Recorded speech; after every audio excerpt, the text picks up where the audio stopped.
ജോലി കഴിഞ്ഞ് വീട്ടിൽ വന്ന പിന്നെ എന്റെ പരിപാടി എന്താന്ന് പറയട്ടെ. വന്നപടി ജൂണോനെ അഴിച്ചിട്ടിട്ട് കുറെ നേരം അവന്റെ പുറകെ നടക്കും. പിന്നെ ഞാനും ചേട്ടായി അന്നത്തെ കാര്യങ്ങളെ കുറിച്ചൊക്കെ കുറെ നേരം സംസാരിച്ചിരിക്കും. ഞങ്ങൾ രണ്ടുപേരും 8 മണിക്ക് വീട്ടിലെത്തി. അത് കഴിഞ്ഞുള്ള 1 മണിക്കൂർ നേരം ഇതൊക്കെ തന്നെയാണ് പരിപാടി. ഇതെല്ലാം കഴിഞ്ഞിട്ട് ഫുഡ് ഉണ്ടാക്കാനും ബാക്കി പണിക്കൊക്കെ പോകത്തുള്ളൂ. രാവിലെ ഞാൻ എപ്പോഴും അടുക്കള അലങ്കോലാക്കിയിട്ടാണ് പോകുന്നത്. കാരണം രാവിലെ ഇതെല്ലാം കൂടെ ചെയ്യാനുള്ള സമയം എനിക്കില്ല. അതുകൊണ്ട് ചെയ്യാവുന്നതൊക്കെ ചെയ്തിട്ട് വൈകുന്നേരം വന്നിട്ട് ബാക്കി ക്ലീനിങ്ങും പരിപാടിയൊക്കെ ചെയ്യും. പിന്നെ രാത്രിയിലേക്ക് എന്തെങ്കിലും ഫുഡ് ഉണ്ടാക്കും. എന്റെ ഭാഗത്തിന് ഞാൻ എന്റെ അടുക്കളയിൽ എന്ത് ചെയ്തെന്നോ ചെയ്തില്ലെന്നോ ചോദിക്കാൻ ഇവിടെ ആരും വരില്ല. അതുകൊണ്ട് എന്റെ ഇഷ്ടത്തിന് എനിക്ക് എന്തും ചെയ്യാം, എന്തും ഉണ്ടാക്കാം. പിന്നെ കറികളൊക്കെ കുറവുള്ള ദിവസങ്ങളിൽ ഒരു വറ്റൽമുളക് ചമ്മന്തിയോ അല്ലെങ്കിൽ തേങ്ങ ചുട്ടരച്ച ചമ്മന്തിയോ ഉണ്ടാക്കി കൊടുത്താൽ എന്റെ ഭർത്താവ് വയറു നിറയെ ചോറ് കഴിച്ചോളും. അതുകൊണ്ട് ഞാൻ കുറച്ചുകൂടെ ഹാപ്പിയാണ്. പിന്നെ ഇപ്പൊ ഈ കാണിക്കുന്നത് എന്താണെന്ന് അറിയാമോ? ഇവിടുത്തെ ചിരവയുടെ കോലം ഇങ്ങനെയാണ്. വർഷങ്ങളായുള്ള ചിരവയാണ്. അതിന്റെ കാലൊടിഞ്ഞു പോയിട്ട് ഞാനൊരു കട്ടയും പിന്നെ അതിന്റെ കാലും എടുത്ത് വെച്ചിട്ടാണ് ചിരണ്ടുന്നത്. ഇടയ്ക്കിടയ്ക്ക് ഞാൻ വെള്ളം താഴെ പോകാറുണ്ട്. പക്ഷെ എന്നാലും എനിക്കൊക്കെയാണ്. വേണമെങ്കിൽ സ്ലാബിൽ ഒരു ചിരവ പിടിപ്പിക്കാം. പക്ഷെ അത് വേണ്ടെന്ന് വെച്ചിട്ടാ. കാരണം അത്ര ഇട കൂടി അവിടെ പോകുന്ന ഒരു തോന്നൽ വന്നു. പിന്നെ ഞാൻ വിചാരിച്ചു മുട്ടൊക്കെ അങ്ങ് മടങ്ങട്ടേന്നേ.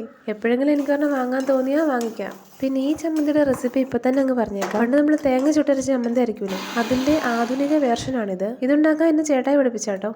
ആദ്യമേ തേങ്ങ ചിരണ്ടി നല്ലപോലെ വറുക്കണം. തേങ്ങ മൂത്ത് വരാറാകുമ്പോഴത്തേക്കും ഉപ്പും മുളക് പൊടിയും കുഞ്ഞുള്ളിയും ചേർക്കണം കേട്ടോ. ഇതെല്ലാം കൂടെ നല്ലപോലെ വറുത്തിട്ട് ചുമ്മാ ചമ്മന്തി ആയിട്ടങ്ങ് അരച്ചാൽ മതി.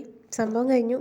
പിന്നെ ഇവിടെ ഫ്രിഡ്ജില്ലാത്തതുകൊണ്ട് തേങ്ങയൊക്കെ സൂക്ഷിക്കുന്നത് അരിക്കലത്തിലാകട്ടോ. അരിക്കലത്തിലിട്ടാൽ നല്ലപോലെ ഡ്രൈ ആയിട്ടിരിക്കും, കേടാവത്തില്ല. അതുപോലെ മുറിച്ച സവോളയൊക്കെ ടിന്നിലിട്ട് അടച്ചു വെക്കും. പല്ലിക്കും പാറ്റയ്ക്കും ഒന്നും നമ്മളൊരു അവസരം ഉണ്ടാക്കി കൊടുക്കല്ലോ. അപ്പോൾ ഇതെല്ലാം കഴിഞ്ഞ് ഒക്കെ ഒന്ന് ക്ലീൻ ചെയ്ത് ദേഹവും കഴുകി പല്ലും തേച്ചിട്ട് കയറി ഉറങ്ങാൻ കിടക്കും. ഇത്ര ആകുമ്പോഴത്തന്നെ സമയം 10-11 ആയി കാണും. പിന്നെ ഉറങ്ങുന്നതിന് മുമ്പ് നെറ്റി ഇങ്ങനെ കുരിശ് വരയ്ക്കും. പ്രാർത്ഥിക്കുന്നൊന്നും അല്ല കേട്ടോ. ഈ ആക്ഷൻ കാണിക്കാണ്ട് ഉറങ്ങിയാൽ ഒരു സുഖം ഉണ്ടാവില്ല. അതാണേ.